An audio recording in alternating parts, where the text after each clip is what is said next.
성도 여러분 반갑습니다. 한 주간이 다 지나가는 토요일입니다. 거룩한 주일을 준비하는 이 시간, 이 가정 예배를 통해서 우리에게 말씀해 주시는 하나님의 음성을 듣고 예수님을 좀 더 깊이 생각하고 또 닮아가는 우리 모두의 신앙생활이 될 수 있기를 간절히 바랍니다. 오늘 우리가 함께 은혜를 나눌 본문 말씀은 요한복음 16장 9절부터 12절까지에 있는 말씀입니다. 요한복음 16장 9절부터 12절까지 봉독합니다. 죄에 대하여라 함은 그들이 나를 믿지 아니하며 의에 대하여라 함은 내가 아버지께로 가니 너희가 다시 나를 보지 못하며 심판에 대하여라 함은 이 세상 임금이 심판을 받았음이라. 내가 아직도 너희에게 이를 것이 많으나 지금은 너희가 감당하지 못하리라. 아멘. 보혜사 성령이 오셔서 우리의 무지함, 알지 못했던 것을 깨우쳐 주시고 오해하고 있는 부분, 잘못 알고 있는 것을 진리로 깨닫게 해주시는 세 가지 주제에 대해서 우리가 말씀으로 은혜를 나누는 중입니다. 첫 번째는 예수님이 하나님의 아들이고 세상 모든 사람들을 대신하시는 제물이 되셨음을 믿지 않는 것이 죄라는 것을 깨우쳐 주신다. 이것이 성령이 깨우쳐 주시는 첫 번째 깨우침이고, 두 번째는 예수님이 십자가에서 죽으신 것이 저주받은 자로 죽은 것이 아니고 또 로마의 반란을 일으켰다가 반란의 죄를 범한 자로 처형을 당한 것도 아니고 세상 모든 사람들의 죄를 대신하는 제물이 되셨다라고 하는 것을 설명해 주심으로써 죄에 대한 책임을 반드시 물으시는 하나님의 의에 대해서 성령이 가르쳐 주신다라고 하는 말씀으로 함께 은혜를 나누었습니다. 그리고 세 번째로는 심판에 대해서 말씀해 주신다라고 오늘 본문에 말씀하고 있는데, 이 심판이라고 하는 것은 옳고 그름에 대한 판결이죠. 그리고 선과 악에 대한 판결입니다. 사람들은 일반적으로 나에게 유익하고 도움이 되면 나에게 좋으면 선한 것이고 나에게 손해가 되면 나에게 나쁜 것이 되면 그것이 악한 것이다 라고 생각하는 경향들이 있어요. 그러니까 내가 선과 악의 판단의 기준이 된다라고 하는 것이죠. 그러다 보니까 사람마다 이 선과 악의 기준이 다르고 옳고 그름의 기준도 다릅니다. 마치 어떤 음식에 대해서 맛이 있느냐 없느냐, 어떤 사람은 맛있다라고 하는데 어떤 사람은 맛이 없다라고 할 수도 있거든요. 하지만 이 세상 모든 일들, 삶에 있어서 이루어지는 모든 일들의 선과 악의 기준은 하나님에게 있습니다. 그래서 하나님의 기준으로 선과 악을 판단받는 때가 반드시 온다는 겁니다. 이 세상 모든 사람들, 그 누구도 예외 없이 하나님 앞에서 선과 악의 기준을 따라서 하나님이 정하신 기준을 따라서 심판을 받게 되는데, 그때를 가리켜서 마지막 심판이라고 말하는 것이죠.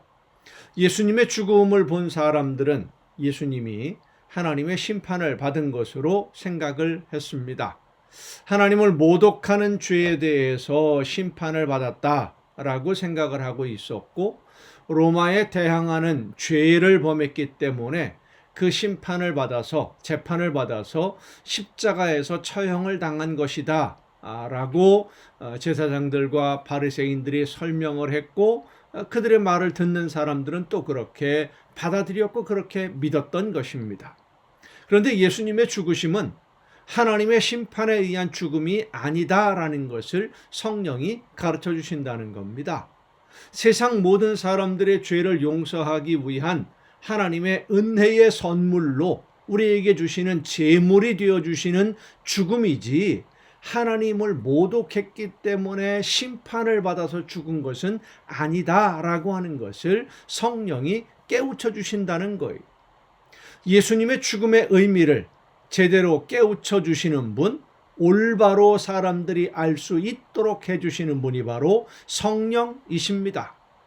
이 세상에서의 심판은 권력을 가진 자들의 합법적인 폭력의 도구로 사용되어지는 경우가 참 많습니다. 흔히 하는 말 중에 유권무죄, 무권유죄라고 하는 말이 있을 정도로, 그러니까 권력이 있는 사람들은 죄를 범했어도 무죄 판결을 받고, 권력이 없는 사람들은 죄가 없는데도 억울하게 유죄 판결을 받는 일들이 있다라고 하는 것이죠. 며칠 전에도 그런 판결이 하나가 나왔는데, 자기 아버지를 독살했다라고 하는 죄목으로 25년 동안 그 감옥에서 살고 있던 분이 무죄 판결을 받았습니다. 그분이 아버지를 죽인 것이 아니다라고 판결이 나온 거죠. 만약에 그런 분들이 권력이 있는 사람들이었다라고 한다면, 힘이 있는 사람이라고 한다면 그런 억울한 판결, 그래도 그런 판결을 받았을까 하는 문제를 다시 한번 생각해 보게 됩니다. 권력도 권력이고, 돈이 권력이 될 수도 있고요. 명예나 이런 것들이 권력이 될 수도 있겠지요. 인맥도 마찬가지고요.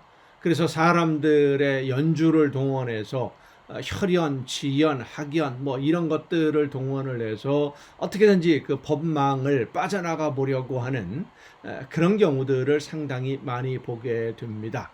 내가 이익을 보지는 못한다, 이익을 보려고 하지는 않는다 하더라도 억울하게 손해는 보지 않아야 되지 않겠느냐, 이런 생각들이 대부분의 사람들의 마음속에 있어요. 그러니까 세상에서의 심판, 재판이라고 하는 것이 그래서 모든 사람들에게 공정하다라고 할 수는 없는 것이죠. 하지만 하나님 앞에서는 세상의 권력은 아무 소용이 없습니다. 하나님이 맡기신 일, 하나님이 주신 사명을 어떻게 감당했느냐에 따라서 심판을 받아야 되고, 하나님이 원하시는 열매에 따라서 심판을 받게 되는데, 하나님의 심판은 공정하다는 겁니다. 선이 분명하고요, 기준이 분명합니다. 하나님이 원하시는 열매가 있느냐 없느냐, 이 심판을 피해갈 수 있는 사람은 이 세상에 아무도 없다는 것을 성령이 깨달아 알게 해주신다는 겁니다. 예수님의 죽으심이 심판을 받은 것이 아니라 이제 예수님의 죽음으로 인해서 심판받을 사람, 심판을 면제받는 사람이 나누어진다라고 하는 거예요. 그러니까 성령이 임하시면 예수님이 심판을 받아서 죽은 것이 아니라 예수님을 죽음으로 몰고 간 권력자들, 지도자들이 하나님의 심판을 면할 수 없다는 것을 알게 될 것이라고 성령께서 깨우쳐 주실 것을 말씀해 주시는 것입니다. 죄가 무엇인지, 그리고 하나님의 의가 무엇인지, 하나님의 심판이 무엇인지를 성령이 우리들에게 알려주시는데, 이 세 가지 주제의 핵심에 가장 중요한 사건이 바로 예수님의 죽음에 있어요. 십자가의 죽으심이죠. 예수님의 죽으심이 세상 모든 사람들에게 진짜 죄가 무엇인지를 알게 해주는 죽음이고, 예수님의 죽음으로 인해서 하나님의 의가 무엇이고, 하나님의 의가 어떻게 이루어지는지, 그리고 하나님의 의가 이루어질 때 죄인들이 어떻게 되는지도 알게 되고, 또 예수님의 죽음으로 인해서 하나님의 심판이 믿지 않는 모든 사람들에게 이미 시작되었다라는 것도 깨달아 알게 됩니다. 자, 성령이 이 모든 것들을 알게 해주시는 이유가 무엇일까요? 회개하고 하나님이 주시는 구원의 선물, 하나님이 예수님의 죽음을 통해 우리에게 주시는 영원한 생명을 선물로 받으라 라고 하는, 우리로 하여금 그 영원한 생명을 선물로 받게 해주시려고 예수님의 죽음을 통해서 이 모든 것을 하나님이 우리에게 선물로 주시는 겁니다. 하나님은 예수님의 죽음을 통해서 마지막 심판을 면하는, 심판에 오르지 아니하고 영원한 생명으로 가는 길을 우리에게 열어주신 것입니다. 그리고 예수님의 죽음이 어떤 의미인지를 모든 사람들에게 알려주시는 증거로 예수님은 죽음을 이기시고 부활하셨습니다. 이제 예수님의 대속제물 되심을 믿는 우리의 영을 하나님이 회복시켜 주셔서 이 모든 것을 성령의 역사하심으로 깨달아 알게 해주셨는데, 이 말씀을 듣고 순종의 삶을 살아감으로 인해서 하나님이 원하시는 열매가 날마다 더 풍성하게 맺혀지는 여러분 모두의 복된 삶이 될 수 있기를 간절히 바랍니다. 기도하시겠습니다.